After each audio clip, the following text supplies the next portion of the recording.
This video is sponsored by Squarespace. For any aspiring content creators or business owners, Squarespace is the best way to carve out a space of your own online. Whether you're just starting out or managing an existing brand, Squarespace provides everything you need to create a beautiful website to engage with your audience, sell products, host content, and much more.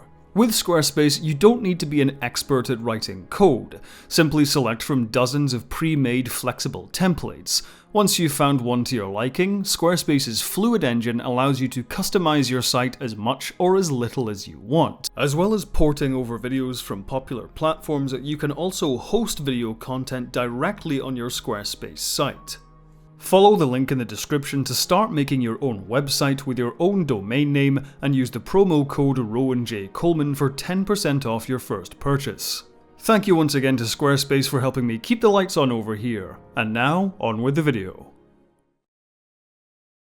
It's not a controversial statement to say the media landscape of today is overwhelmingly dominated by franchises. Multiple intersecting movie series with spin-off TV shows and the glut of remakes, reboots, sequels, and prequels. However, it would also be fair to say that while franchises are still dominant, they've also reached a breaking point with audiences.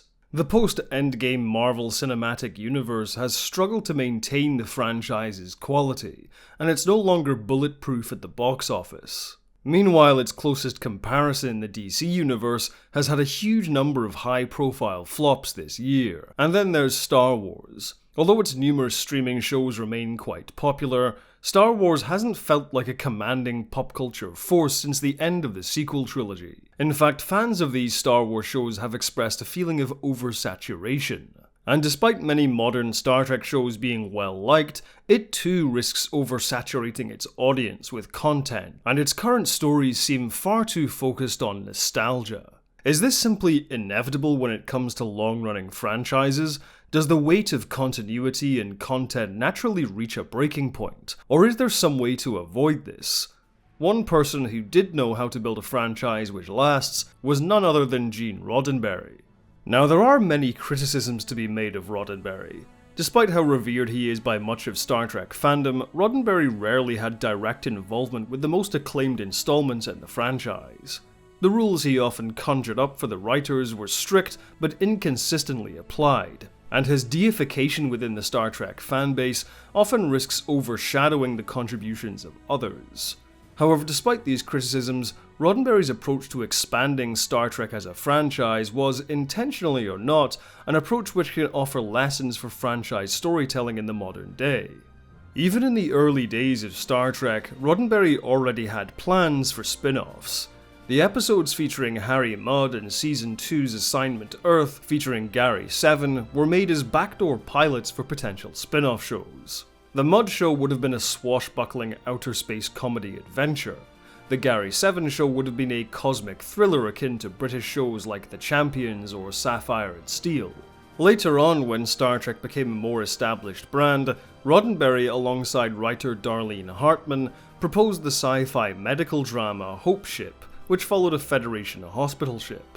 It's worth noting that while these ideas share a connection to Star Trek, none of the proposed shows share the exact same genre, format, or even the same brand as Star Trek. Even Hope Ship was pitched without the Star Trek name in its title. Even though none of these proposed spin-offs ever came to fruition, it shows how bold Roddenberry was in his ideas for expanding the Star Trek franchise. Only one of 3 concepts even takes place on a Federation starship. And from this we can glean our first lesson. Spin-offs are not sequels. While a spin-off can share a connection to a previous show, it should not rely on previous material to tell its story. Spin-offs also don't have to share the same tone, style, or even genre. This keeps things fresh for the viewer and keeps things exciting for the writers behind these shows. Part of the initial appeal of a superhero cinematic universe is in seeing wildly different characters from wildly different genres cross over. In the MCU's first phase, this appeal was understood. The first Captain America, directed by Joe Johnston, is a swashbuckling adventure akin to Indiana Jones, whereas the Kenneth Branagh-directed Thor is a Shakespearean melodrama. However, as the MCU went on, its house style seemed to become more homogenized and safe. Perhaps this was because each spin-off in the Marvel franchise was seen less as a standalone spin-off and more as a sequel. There's the mistaken notion that cinematic universes are primarily appealing for their interconnectedness, the shared continuity between stories. While this can be a bit of fun, continuity should never be the driving force of a long-running franchise. This brings us to our next lesson. If one is to type the words Star Trek and continuity into any popular search engine, there is no end to the number of articles and videos complaining about supposed errors within the Star Trek universe, both old and new. While some of these continuity errors are shrugged off as inconsequential trivia, other errors are points of fierce and often toxic debate. For some Star Trek fans, any continuity error is seen as a betrayal of Gene Roddenberry's vision. Ironic considering Gene Roddenberry didn't much care for continuity. Star dates have always been a point of debate in Trek fandom. Although there was thought put into the creation of star dates, the reason they were conceived of in the first place was to avoid establishing a concrete setting and timeline. Roddenberry and the other writers had the 23rd century in mind as a time period to set the series, but Roddenberry always wanted to avoid setting this in stone for the audience. From the original series Bible, we invented Stardate to avoid continually mentioning Star Trek's century, actually about 200 years from now, and getting into arguments about whether this or that would have been developed by then. Pick any combination of 4 numbers plus a percentage point. Use it as your story's stardate. The progression of stardates in your script should remain constant, but don't worry about whether or not there is a progression from other scripts. Stardates are a mathematical formula which varies depending on location in the galaxy, velocity of travel, and other factors, can vary wildly from episode to episode.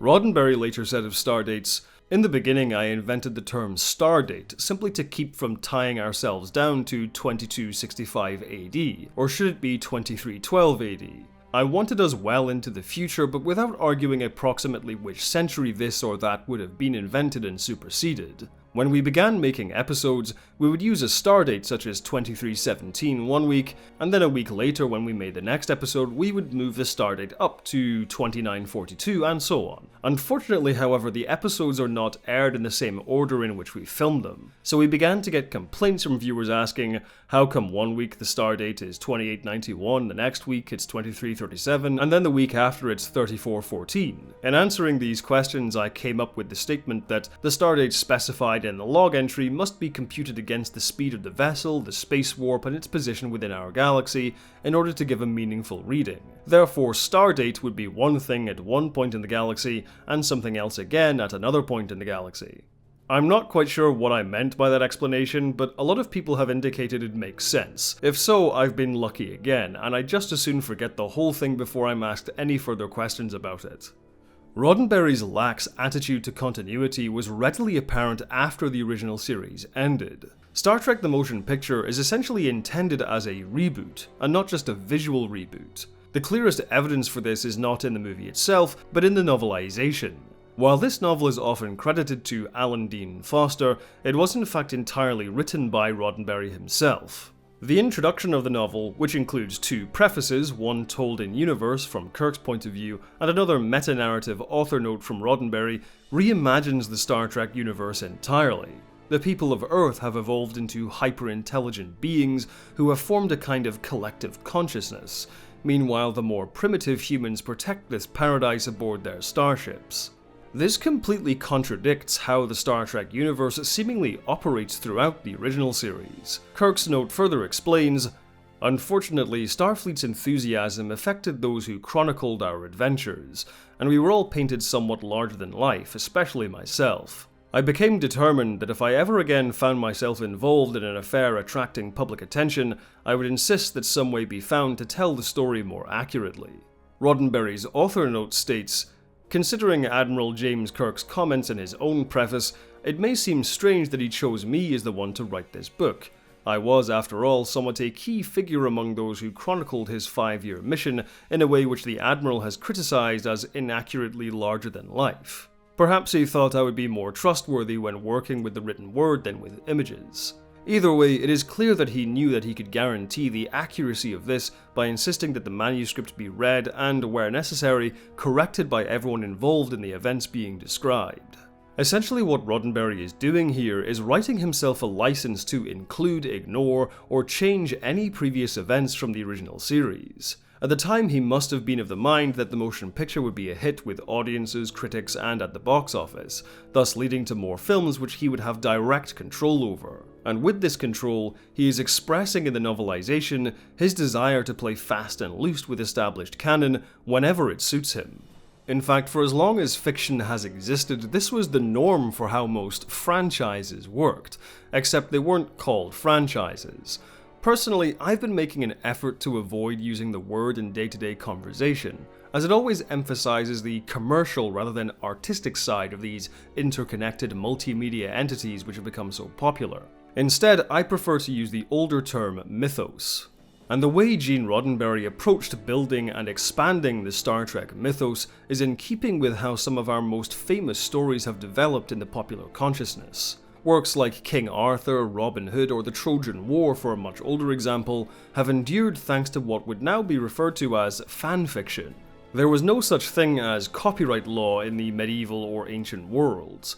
When these stories were first created, or in Homer's case simply written down having already existed as a popular spoken story, subsequent authors would expand on these works any way they saw fit. New characters would be added, others taken away, events would be retconned or recontextualized. Some of the most famous hallmarks of these legends, which a modern reader would consider integral to the overall story, only exist because another author added them in. Lancelot, for example, is essentially one guy's super cool, totally badass OC do not steal. When Roddenberry first created Star Trek, he was doing so in a pre-Star Wars, pre-movie franchise world. Therefore, he kept to the traditions of mythos making as opposed to franchise building. He purposefully kept the setting and canon of Star Trek open to change whenever he saw fit. During the making of The Next Generation, Roddenberry was famously against directly referencing past Star Trek. Bones' cameo in Encounter of Farpoint and The Naked Now notwithstanding, other writers on TNG have famously recounted how hard it was to convince Roddenberry to even reference James T. Kirk. It's possible Roddenberry felt this way because he saw TNG as yet another reboot of sorts. The Next Generation started life almost entirely disconnected from the Kirk era, and the fictional history which bridged the gap between both shows was left purposefully vague. It was made this way so the writers could conjure up whatever backstory suited their needs each episode. It was only much later, when Roddenberry's health took a turn for the worst and after his eventual death, that the Star Trek universe started becoming more insular and more concrete in its continuity. It was a shift in attitude which many Trek fans seemed to internalize, some becoming borderline obsessed. An attitude which led to the fatigue and death of Star Trek in the early 2000s, something which risks happening again in the modern era. In summary, the lessons we can take from Gene Roddenberry are as follows. Firstly, spin-offs aren't sequels. New additions to a mythos should function as standalone works, and should be free to be stylistically different from what came before, even enter into new genres. Secondly, continuity and canon aren't set in stone. Authors should be free to retain, exclude, and alter whatever elements of previous canon they wish. What matters is the internal continuity of the story currently being told. And thirdly, something I'm adding in myself, the mythos is bigger than a single author. Gene Roddenberry is not the only authoritative voice in Star Trek, and building upon these lessons, we as viewers should embrace new visions which come along. Someone else taking Star Trek in bold new directions, playing around with established canon and continuity, isn't a betrayal of Gene Roddenberry's vision. In fact, it is the embodiment of it. Thank you for watching. If you like my videos, be sure to like, subscribe, and share to stay up to date on all of my new uploads. If you want to help the channel grow, jump over to my Patreon where you can see videos early, uncut, and ad-free. Speaking of which, I'd like to say thank you to all of my patrons and members now appearing on screen, with an ultra thanks to Stacked, Tom, Dusk, Colin Camille, Patrick Fleming, Will Martin, Matthew Camille, Ed Mark Starr, Dylan Thomas, Lilac Yane, Howard Craig Akervik, and Caging G. Have a good one, and as always, live long and prosper.